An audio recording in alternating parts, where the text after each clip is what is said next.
going on? I'll put you down. Sorry about the sounds.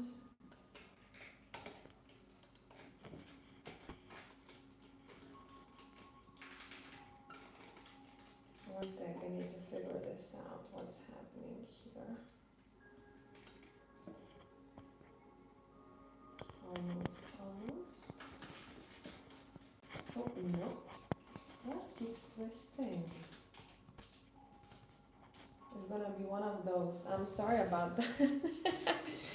Oh my god. 1 second. I need to figure the camera out. 1 sec. I'll put you down again. It's the messiest starts of the YouTube live, hey? But sometimes it happens. And also my mic is not here. Let me get mic'd up. 1 second. You'll see something very soon. I don't know, but it's twisting a bit in a way that I don't like it. Yes, I am live. I'm trying to figure out my camera holder, and it was also always very tricky, but today especially. It just doesn't listen to me at all. Okay. Oof. Better. Let's get the candle going. Let's set the mood. I think I also want the mood light, so let's get that. I have questions written down. Some of you have asked me a question on Instagram, and I'm really glad that you did take your time and write me your questions. So we're going to talk about some things today. As usual, we're going to do mini readings if someone is in need, if you're new here. Mini readings I do only during live, and it's a good thing so that you don't have to wait for a delivery date. We can just do it right here, right now. It's also a pretty straightforward read, so no complex questions, please. And if you want to book, let me just copy my PayPal link. I'm currently only taking bookings via PayPal. Why? Because last time what happened, I completely forgot that I did have my live reading bookings on my website, and it was $21.21 as usual, but I currently have promo going for my longer readings, and the promo is $20 off. So I completely forgot about that, and I forgot to take it off of my website, because that was for longer personal consultations. That's why today I'm only gonna be offering PayPal as a payment option, if that works for you. If it doesn't, some things happen for a reason. I truly believe that. I truly do. Okay. Here are the links. I'll paste it in the live chat. It's also in the description box, but I feel like it's maybe more convenient for you guys to see it right in front of you.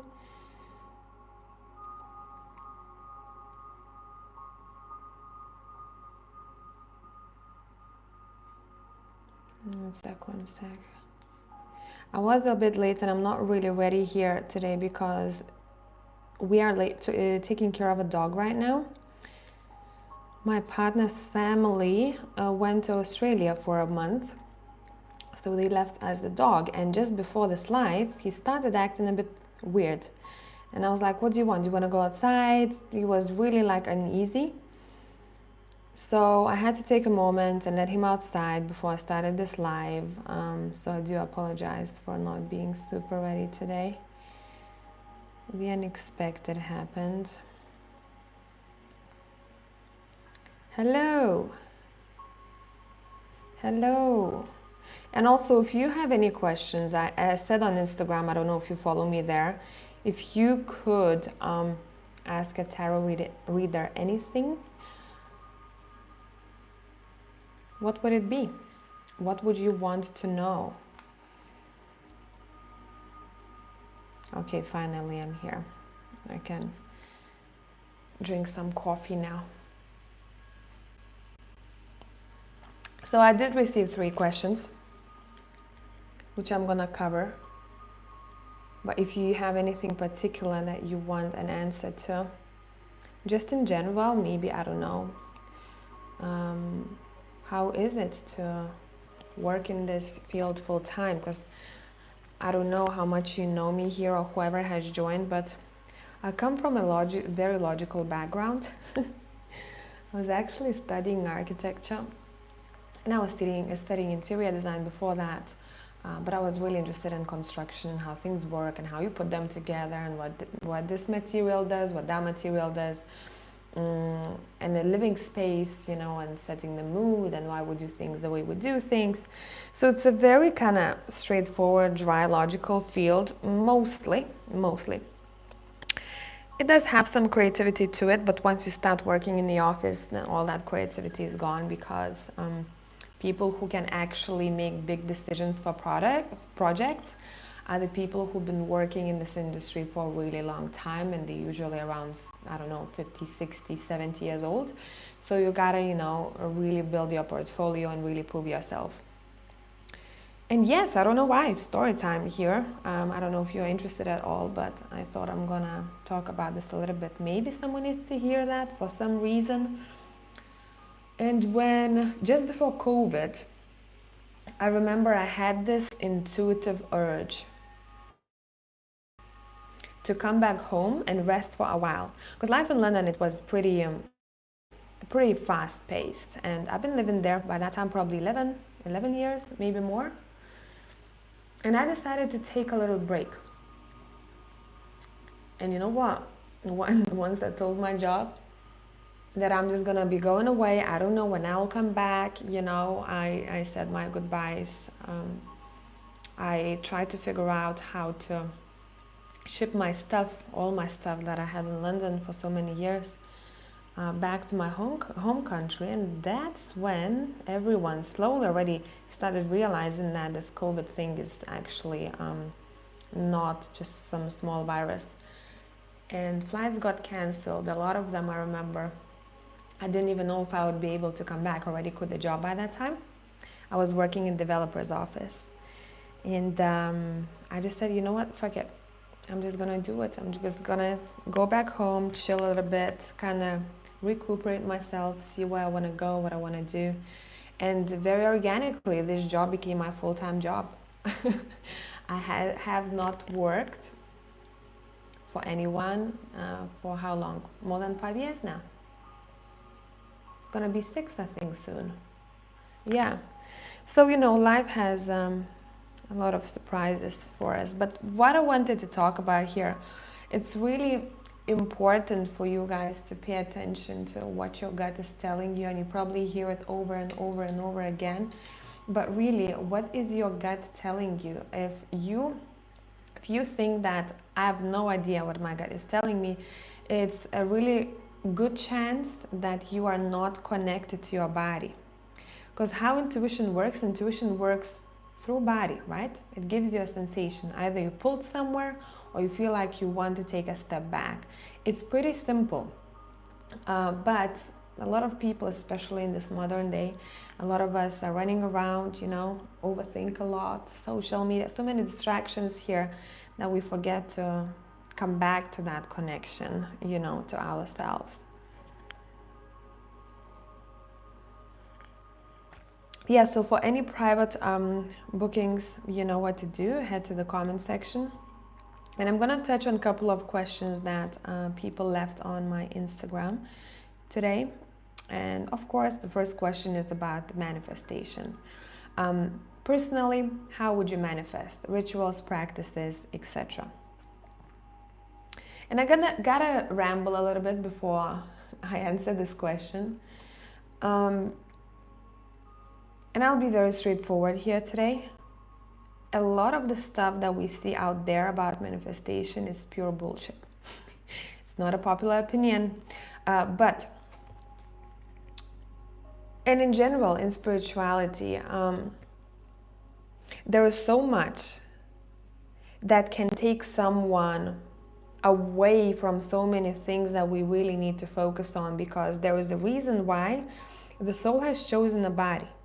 Without the body, we're not able to feel the pain, the joy, right, and experience the bodily emotions and the physical sensations and all of that. And we learn quite a lot. So with manifestation, I always start with the physical aspect of self, what's happening in my world.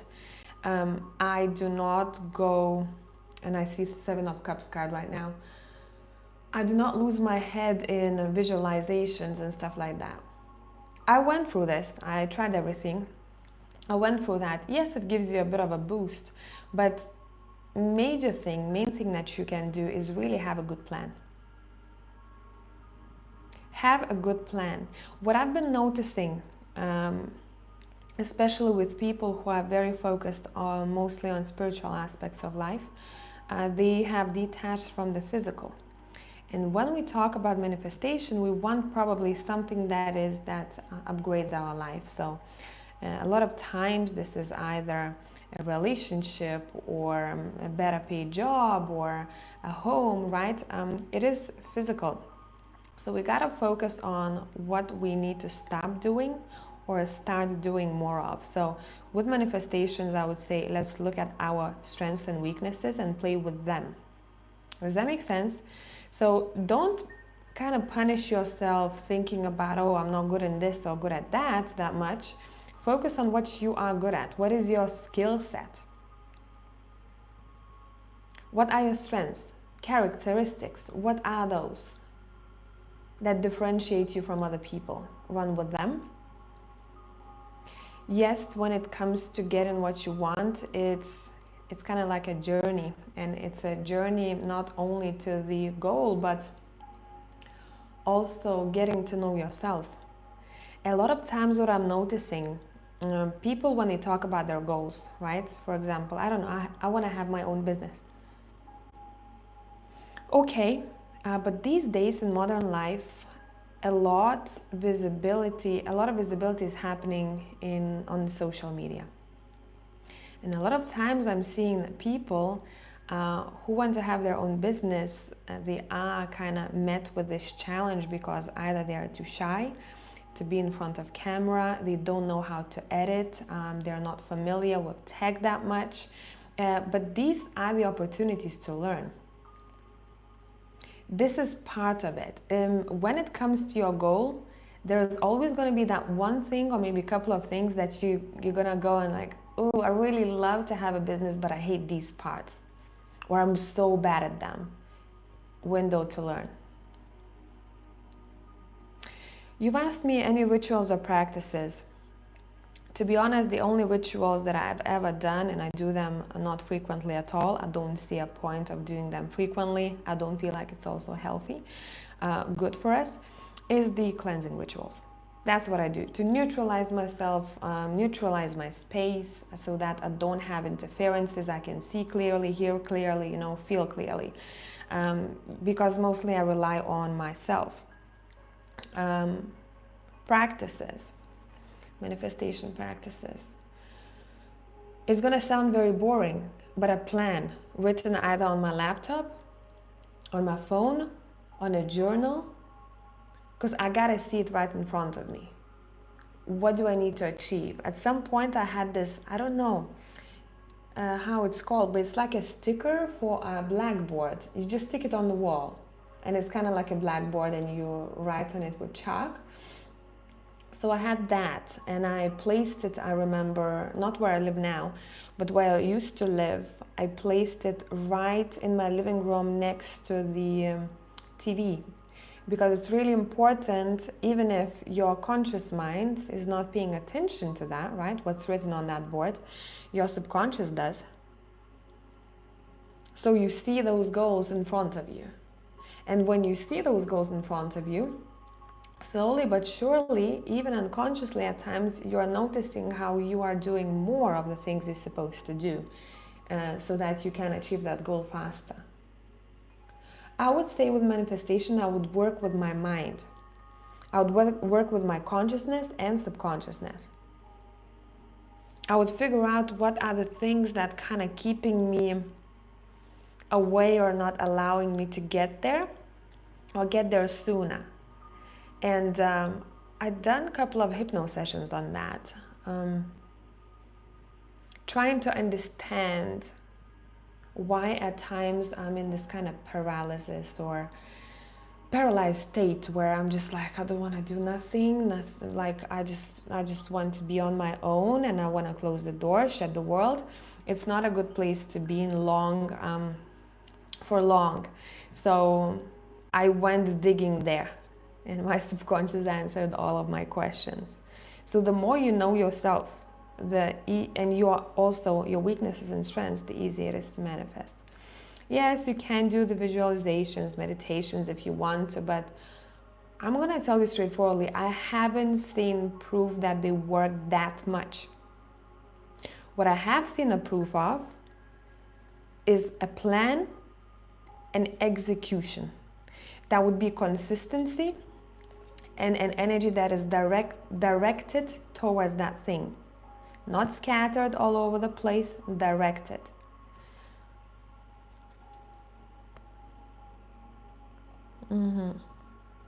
Next question. How do you read energy from tarot? It's kind of a broad question. How do you read energy from tarot? Okay, I'm gonna give you an example. We'll do a quick reading here. Maybe I'm gonna be reading for someone that I don't even know. Let me get a deck.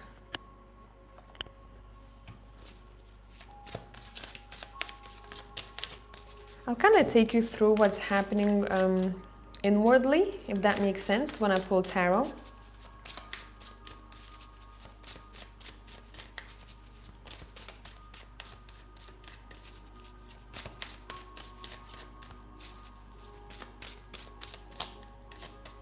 And I'm not going to be asking any question here. I'm just going to pull tarot, and I will start with that. Okay. Page of Cups, Six of Wands, Three of Cups. Okay. So that's pretty much how it would go for me. I wouldn't overthink it.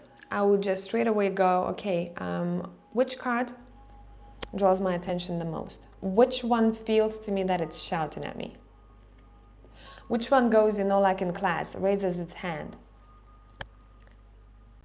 That's how I would start my story. Another thing, basically I'm looking at the cards, but I'm not looking with my eyes, if that makes sense. I'm feeling them. How do I feel about this guy right here on the horse? Am I paying attention mostly to this guy? Am I paying attention mostly to the people right there in the balcony? Am I paying attention to a gold color? You can pull the same card thousands of times and keep picking up something different about it. Every time, depending on the reading, on the context, who you're reading for. So from the beginning, I would say, okay, which one is kind of looking at me? Which one wants to be picked? I'll go with that. I'm not trying to figure out at the beginning what these other cards mean in relationship to this card. I'm just going with it. I go, okay. Right now, the most attention that I want to give is the Three of Cups. Why? I paid attention to the people over here in the Six of Wands, and I have more people in Three of Cups. This is already letting me know that there is a social aspect to someone's life happening here, and the social aspect is the most important bit right now. Most likely in this situation, someone is trying to achieve success, to be known for something that they do. They may want to achieve visibility. Over here, I'm even looking at this blonde girl in the corner over here. These two people are listening to her. Look at their body language. These people on the balcony, as well as behind this guy, are looking at him. So we have right now a situation where someone really wants to be noticed for something. When I tap into the Page of Cups, straight away, see, it's your feelings. that come in together with thoughts. I don't know what you are good at. We all kind of have different skill sets when it comes to this, but I see, I hear, I feel, right? So when I looked at the Page of Cups, straight away I heard in a page sense. What does that mean? In a page sense, meaning that this person may be at the beginning stages of getting there. They're very passionate about this. They very much want to be noticed, but they don't have enough of expertise and experience. So they are in a learning stage. How do I get there? But knowing that the Six of Wands is here, as for a beginner or an intern, they are doing already great. They're doing better than most people. Does that make sense?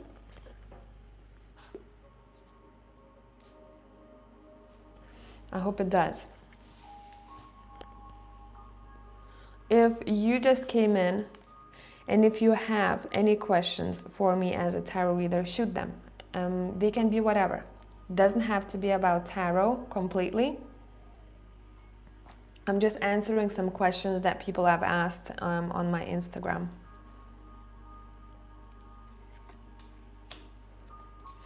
Another advice that I would give you, a lot of times when you start reading tarot, you really look at these cards, you're like, oh, and you get lost and you get stuck, right?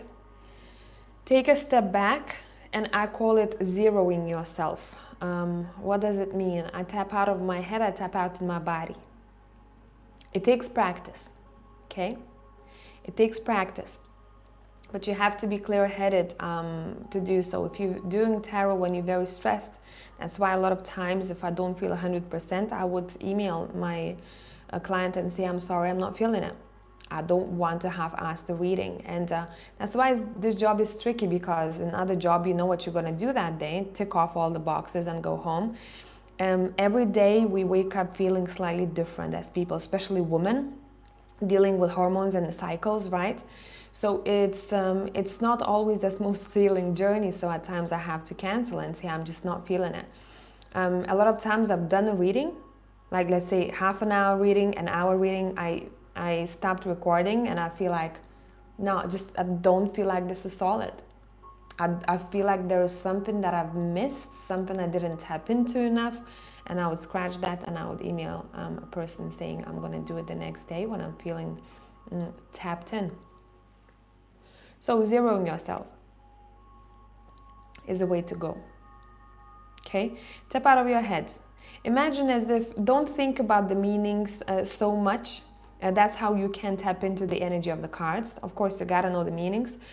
But just look at them as, okay, that's a good example I would give you, as a picture is taken from a movie set. What was happening before? What do you imagine was happening after? Which cards shouts at you?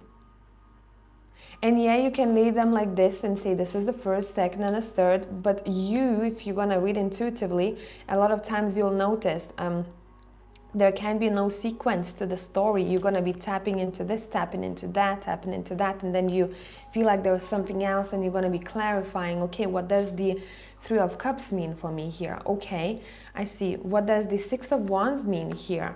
Okay, maybe some sort of dealings that people need to take care of that have something to do with, I don't know, formalities, justice system, or someone maybe, depending on what other cards are around, is trying to be successful, but let's say if justice was either reversed, if you read reversals, but they're not very transparent with their successes, right? Say they're not showing taxes or something like that, I don't know. So that's that. We're gonna move on to another question, and this is the last question. How to understand major arcana? Okay. Let's see. I'm gonna take a couple of cards from major arcana.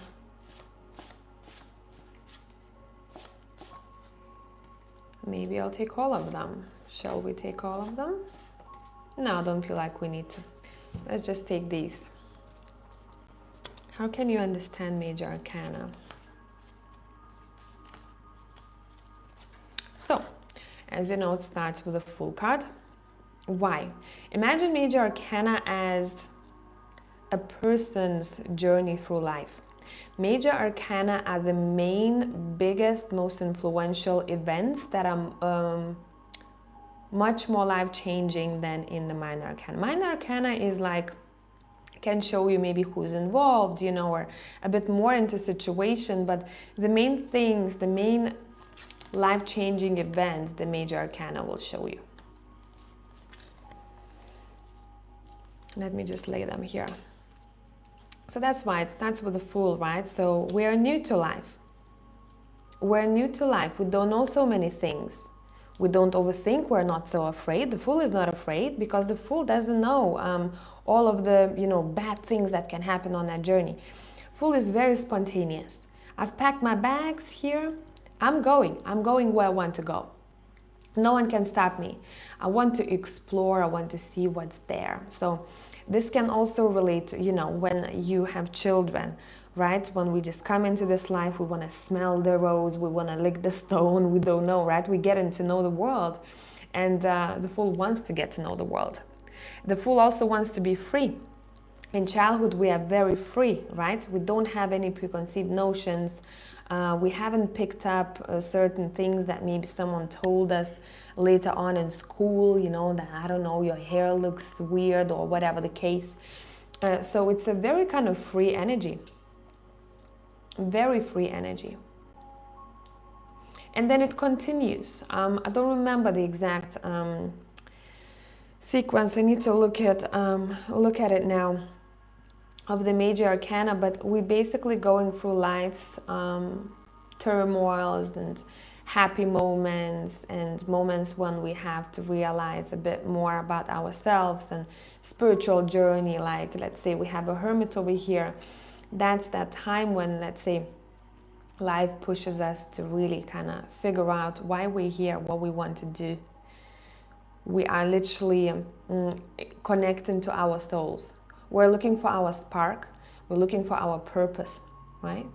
So all of you here have experienced moments in the major arcana. Would it be on a bigger scale? Would it be on a smaller scale? Death, major transformations due to something. Minor arcana would give you a bit more information. You know what it is. We can do that right now. And I would say I communicate with my cards in my head. I don't say it out loud. Sometimes I do, depends. But I would say, okay, tell me more about this death moment. Tell me more about this death moment. What is my client customer walking into with this death moment? Meaning, after transformation, what they're going to witness? What's going to happen? What's going to happen? Why are they witnessing this death moment? And what are they leaving behind?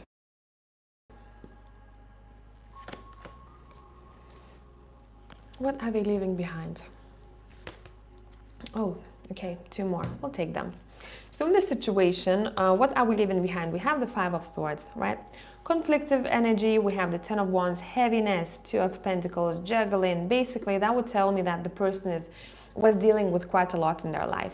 A lot of responsibilities, tired body, tired mentally, maybe at times very angry, and that creates conflicts in their life, or maybe they're dealing with someone that is a person that they don't really get along with. Basically, all these three cards would tell me there is a lot of chaos. And remember, I've asked the death card, you know, why you're here, what was happening before.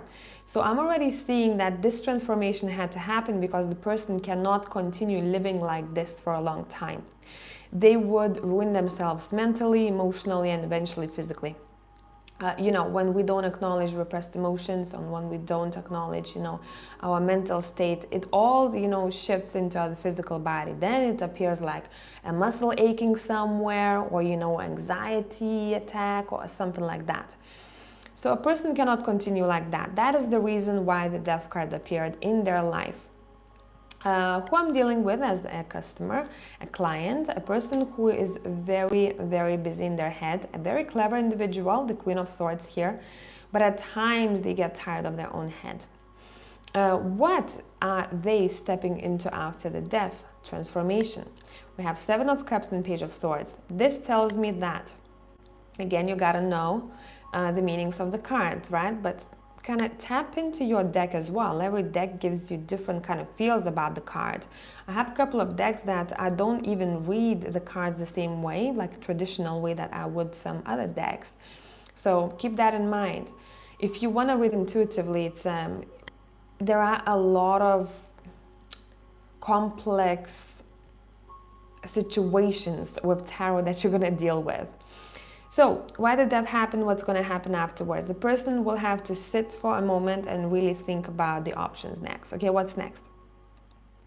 How do I envision my life from now on? I know that I was dealing with a lot of shite. I was tired. All of that, maybe I still am.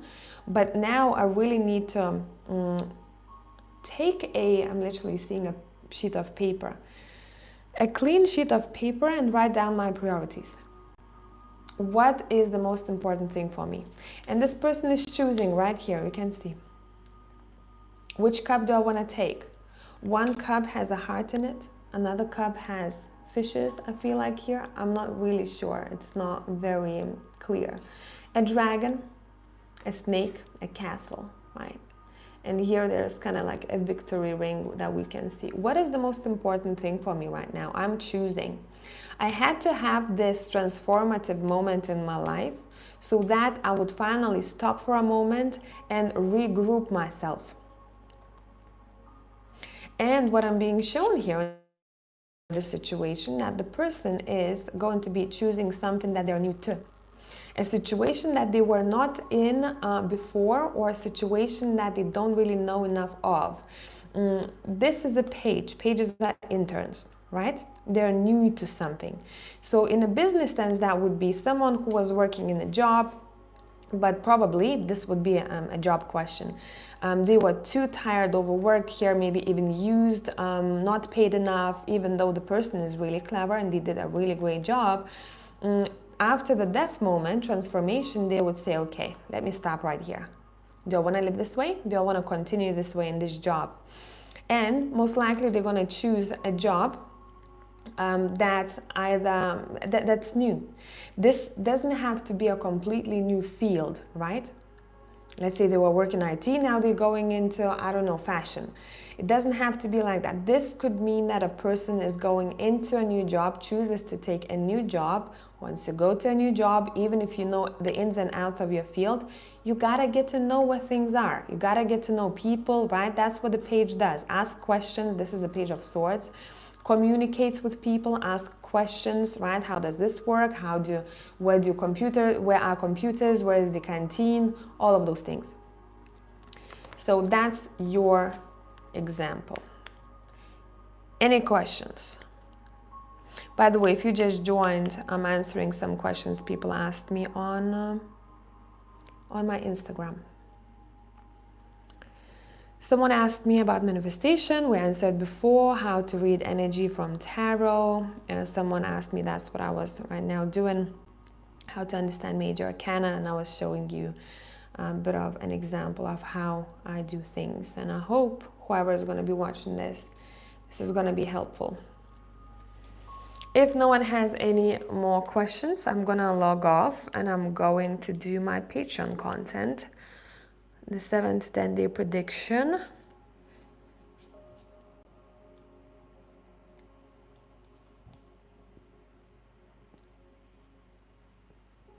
I'll give it a minute. If not, I'm gonna log off and I will see you guys in the next one. By the way, the next video that is coming out, I will post it tomorrow. I recorded it today, but I became so busy around the time I had to publish it. I was like, I won't publish it after hours. It's gonna be called What's Improving in the Rest of 2025. So that's gonna be coming out tomorrow.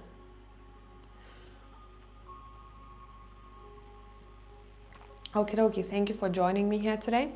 I will see you guys in the next one. And listen, if you have any questions about anything with tarot, or maybe you need guidance, drop me a comment under any video, really.